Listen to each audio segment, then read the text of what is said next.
भयानक हवेली का रहस्य। आखिर क्या है इस हवेली में जो लोग इसके आसपास भी नहीं जाते हैं। गांव के बाहर एक पुरानी हवेली थी। लोग कहते हैं कि रात में वहां औरत की चीखने की आवाज़ आती है। किसी ने देखा सफ़ेद साड़ी में एक औरत खिड़की से झांकती थी और किसी ने बताया कि वो औरत रात को छत पे 12 बजे चलती है और उसकी पैर उल्टी है। कई साल पहले उस हवेली पे एक परिवार रहता था।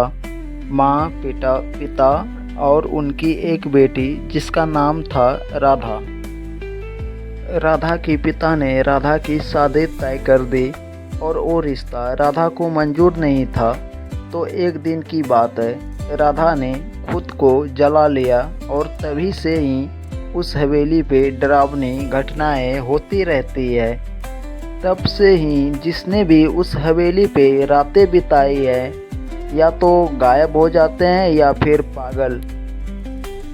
गांव वालों ने वहां जाना बंद कर दिया और एक तांत्रिक ने कहा कि यहाँ एक आत्मा बंद है जो इंसानों में बदला लेना चाहती है। एक बार की बात है, एक युवक ने कैमरा लेके उस हवेली में घुस गया। उनके साथ उनके दोस्त भी चल पड़े और रात के 12 बजे कैमरे में कुछ फुटेज दिखाई दी, जैसे कि रात में चलती हुई कुर्सियाँ, कपाट और अलमारी अपने आप खुलते और बंद होते हुए। गांव वालों ने मिलकर उस हवेली पे ताला लगा दिया। कहते हैं कि उस हवेली के रास्ते से गुजरने वाले हर किसी को अब भी एक औरत पुकारती रहती है।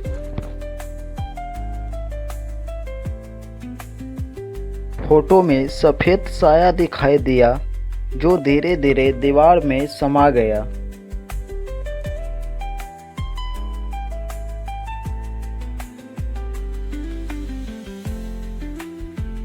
बेहोश और दूसरा आज तक दिखाई नहीं दिया।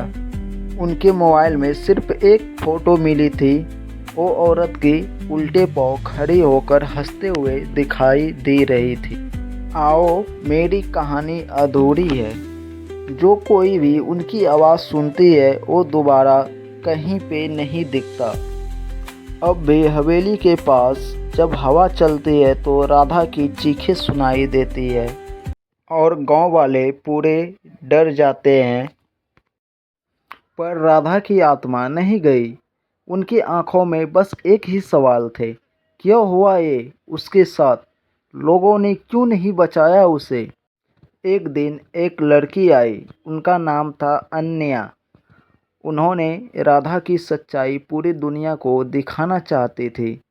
तो उन्होंने कैमरा लेके अंदर घुसा और राधा से बोली, देखो राधा, मैं तुम्हारी सच्चाई दुनिया को दिखाना चाहती हूँ और तुम्हें सही साबित करके उन लोगों को सज़ा दिलवाना चाहती हूँ।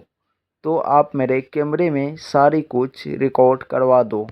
अन्या ने अपनी कैमरा रिकॉर्डिंग चालू करके पूरी रात रिकॉर्डिंग करते रही और अगले ही सुबह अन्या जब कैमरे में देखता है तो ये क्या हो गया।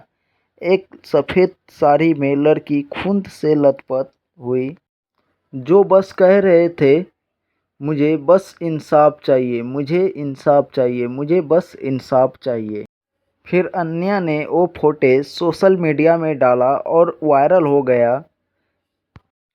लोग जाने और केस फाइल दोबारा खोल